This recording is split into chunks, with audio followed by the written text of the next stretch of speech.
que vocês, com dívidas que a gente pode falar que eram gigantescas, virtualmente até impagáveis, digamos assim, como é que foi esse processo de retomada? No meu caso, eu comecei a focar assim, o que é que eu tenho? Pensando em dicas, assim, ó, primeira coisa. Esse é o passo a passo que eu digo para todo mundo. Eu comecei a parar de olhar para o que eu não tinha e parar de me culpar pelo que eu fiz, porque a gente entra, né, nessa coisa, né? É minha culpa, fui eu que fiz, olha onde eu cheguei, você se sente ninguém. Começa a pensar, e né? se fosse diferente? Né? E isso não te leva a nada, não adianta, né? Você não fez, já foi, passou. Então eu comecei a pensar assim, na prática, o que que eu tenho? Eu tenho tempo, porque eu não tinha mais trabalho, e eu tenho dívida. E eu consegui fechar a loja porque eu assinei uma pilha de nota promissória para não executarem o imóvel da minha família. Então eu vendi a alma ali, né? Assinei uma pilhona mesmo de promissória, que eu não tinha a menor ideia como eu ia pagar.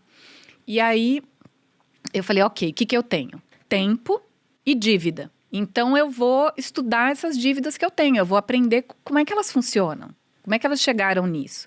Então eu ia negociando com cada fornecedor, então eu ligava, por exemplo, para a Malu, estava devendo para a Malu R$2.500. Então, geralmente o fornecedor falava assim, vamos passar isso para, já que você não sabe quanto você vai me pagar, vamos passar isso para $2.500 ou $1.800, $2.000, o que eu conseguia negociar, e aí você vai me pagando quando você puder.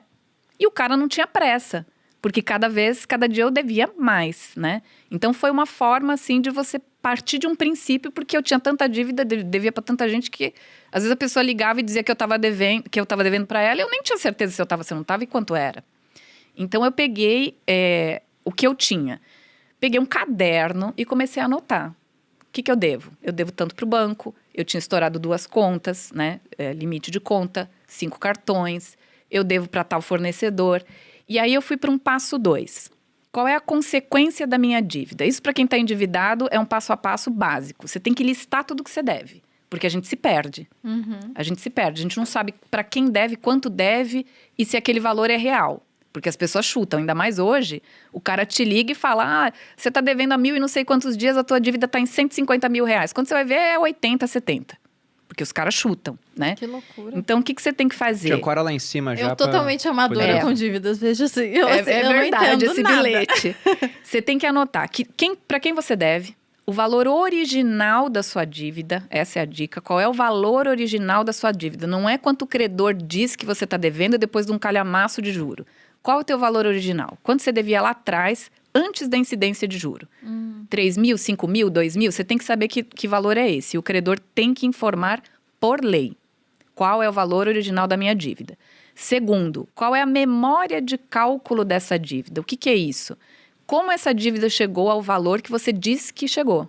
Então, se o seu valor original é 3 mil e o cara diz que você deve 18, como ele chegou? Qual é o cálculo que ele fez para chegar de 3 a 18?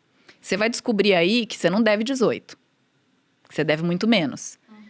Então, você já começou a melhorar a tua situação. Outra coisa, negociar para chegar o mais perto possível do valor original da tua dívida.